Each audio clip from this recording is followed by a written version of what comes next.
جو میری ریپوٹیشن ہے, جو میرا سابقہ تاریخ رہی ہے, جو کوئی جو مرضی کہہ دے, میں جو اپنی مرضی ہوگی وہ کہوں گا. وہ انہوں نے پوری قوم کو ہوسٹیج بنا لیا ہے اور اپنے اس عہدے کو وہ استعمال کرنا چاہتے ہیں. میرا خیال ہے کہ آپ نے اپنے ابتدائی کلمات میں جو کہا تھا کہ لیڈر آف دی اپوزیشن کے ساتھ تو جو انہوں نے مشاورت کی سو کی, انہوں نے سپریم کورٹ کے فیصلے کے مطابق سپریم کورٹ کے چیف جسٹس کے ساتھ بھی مشاورت ضروری تھی, جو انہوں نے نہیں کی. سو میں سمجھتا ہوں کہ یہ فیصلہ جو انہوں نے کیا ہے یہ حتمی نہیں ہے اور اسے کسی صورت میں بھی کسی لیول پہ بھی قبول نہیں کیا جائے گا. اور میرا خیال ہے کہ یہ کل یا پرسوں, کل تو شاید چھٹی ہے, پہلی ورکنگ ڈے پہ ہی مجھے لگتا ہے کہ اسے چیلنج کیا جائے گا. اور میں یہ بھی واضح کر دوں کہ یہ جو وزیر اعظم نے مجھے فون کیا اس کو تو تقریباً 15-16 دن ہو گئے ہیں. میں نے اس پہ ان کو ایک خط لکھا اور اپنے تحفظات کا اظہار بھی کیا اور اس پرپوزل سے اختلاف بھی کیا, بالکل انہی وجوہات کی بنیاد پر جو جن کی آپ نے نشاندہی کی ہے. اس کے بعد سپریم کورٹ کے پاس جب حکومت گئی تو انہوں نے مزید ٹائم صرف اس لیے مانگا کہ بقول ان کے اپوزیشن سے مشاورت کرنا مقصود تھا. یہ بہانہ انہوں نے سپریم کورٹ کے سامنے کیا, مگر اس دن, وہ دن اور آج کا دن انہوں نے اپوزیشن سے کوئی مشاورت نہیں کی. تو میرا خیال ہے کہ روز ایک نیا جھوٹ, ایک نئی بات گھڑ لی جاتی ہے. اگر جسٹس دیدار شاہ صاحب کا انہوں نے نامینیشن کرنی تھی تو یہ پھر 20 دن پہلے ہی کر دیتے. اس کے لیے سپریم کورٹ سے ایکسٹینشن کا کیا جواز تھا؟ کم از کم یہ بات میری سمجھنے سے. اچھا چوہدری صاحب, یہ اس وقت ہوا ہے جب این آر او کے فیصلے پہ عمل درآمد نہیں ہو رہا ہے اور سپریم کورٹ کے جو حکومت کے ساتھ تعلقات ہیں وہ انتہائی اس وقت ایسا لگتا ہے دگرگوں ہیں. حکومت سپریم کورٹ کے فیصلوں پر عمل درآمد کرتی نظر نہیں آ رہی. ملک میں سیاسی جمود ہے, معاشی جمود ہے, لوگ پریشان ہیں, لوگوں کی بے چینی پریشانی اس نہج پہ, اس مقام پہ پہنچ گئی ہے کہ اب چاہے تبدیلی کسی صورت سے بھی آئے لوگ اس پہ والہانہ اس کو ویلکم کریں گے. کہ اب بھی آپ کے خیال میں جمہوریت کو بچایا جا سکتا ہے؟ اور ظاہر ہے کہ آپ کی اور آپ کی پارٹی کی خواہش ہوگی تو وہ کیسے ممکن ہوگا؟ نہیں کامران بھائی, جمہوریت کو تو ہر صورت بچانا ہے. جمہوریت یا موجودہ حکومت کی ناکامی ہم کسی صورت بھی جمہوریت کے پلے نہیں باندھ سکتے. یہ ایک شخص کی ناکامی ہے, یہ چند ان کے حواریوں کی ناکامی ہے جو ان کی مفادات سے آگے نہیں دیکھ سکتے. میرا خیال ہے کہ ہم سب کی ذمہ داری ہے, جس میں آزاد میڈیا ہے, عدلیہ ہے اور ہمارا جو سیاسی نظام ہے, کہ ہم مل کر کوئی رستہ نکالیں. اور میرا خیال ہے کہ رستہ نکل سکتا ہے. کوئی جمہوریت ایک شخص کا نام نہیں, یا وہ جو گیم اور جو وہ یہ ساری کھیل رہا ہے, اس کا نام جمہوریت نہیں. انشاءاللہ تعالی ہم کوئی راستہ نکالیں گے اور مجھے یقین ہے کہ یہ جس قسم کے اقدامات کر رہے ہیں اس سے وہ راستہ نکلنے میں سب کے لیے آسانی ہوگی. اور چوہدری صاحب, راستہ انشاءاللہ نکلے گا اور سب کے لیے آسان راستہ نکلے گا. ظاہر ہے کہ لوگوں کو آپ کے اس امید پر اطمینان ہوگا, لیکن لوگ یہ بھی سوال پوچھتے ہیں کہ اگر یہ جمہوریت ہے اور اگر یہ جمہوری نظام ہے تو جمہوریت میں تو اکثریت کی نمائندگی ہونی چاہیے. یہ 342 کا ایک ہاؤس ہے جس میں 126 پیپلز پارٹی کے ممبر ہیں, یعنی کہ معمولی اکثریت بھی نہیں ہے, اقلیتی جماعت ہے اس لحاظ سے دیکھا جائے. لیکن اسی پارٹی کا صدر بھی ہے, پرائم منسٹر بھی ہے, سینٹ چیئرمین بھی ہے, نیشنل اسمبلی اسپیکر بھی ہے, آج انہوں نے نیب چیئرمین بھی بنا دیا.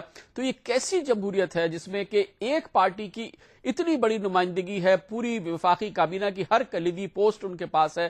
تو یہ جو لوگ ہیں اس پہ سوال اٹھا رہے ہیں کہ یہ کیسی جمہوریت ہے؟ کامران بھائی, یہ تو میں پچھلے تقریباً 2.5 سال کی آپ کو رویداد اندرونی سناؤں تو آپ اس پہ حیران ہوں. بالخصوص وہ پہلے 2-3 مہینے جب الیکشن کے بعد ہماری پیپلز پارٹی سے بھی بات چیت چل رہی تھی, مشرف صاحب بھی موجود تھے, بیچ میں فوج کا بھی ڈائریکٹ اور انڈائریکٹ عمل دخل تھا مشرف صاحب کے حوالے سے. تو یہ ایک بہت دلچسپ کہانی بنتی ہے. کبھی انشاءاللہ تعالیٰ آپ سے بات ہوگی تو آپ اسے اپنے طریقے سے استعمال کر سکتے ہیں. مگر یہ آپ کی بات بالکل درست ہے کہ جس تناسب سے پیپلز پارٹی ملک کے تمام عہدوں پہ قابض ہو گئی ہے, اس تناسب سے اسے ووٹ نہیں ملے.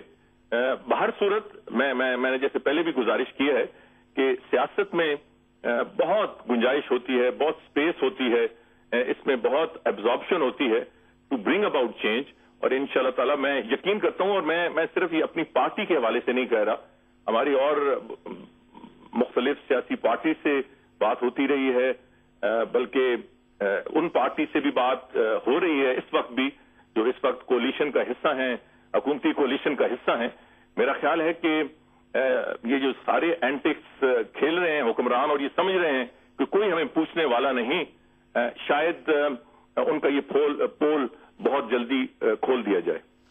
بہت بہت شکریہ۔ بہت اہم بات کہہ رہے تھے قائد حزب اختلاف جناب چودھری نثار علی خان، کہہ رہے تھے کہ جمہوریت بچ جائے گی، انشاءاللہ اسی میں حالات بہتر ہو جائیں گے، تبدیلی بھی آ جائے گی، اور تبدیلی تمام سیاسی قوتیں مل کے لائیں گی۔ جناب چودھری نثار علی خان قائد حزب اختلاف کہہ رہے تھے کہ بات چیت ان قوتوں سے بھی ہو رہی ہے جو حکومت میں شامل ہیں، دوسری سیاسی قوتوں سے بھی بات ہو رہی ہے، سیاسی طور پہ تبدیلی کی اطلاع دے رہے تھے جناب چودھری نثار علی خان قائد حزب اختلاف۔ انہوں نے کہا کہ انشاءاللہ جمہوری حساب سے ہی اور موجودہ سیاسی نظام میں ہی تبدیلی آ جائے گی، اور زیادہ مشکل نہیں ہوگی یہ تبدیلی۔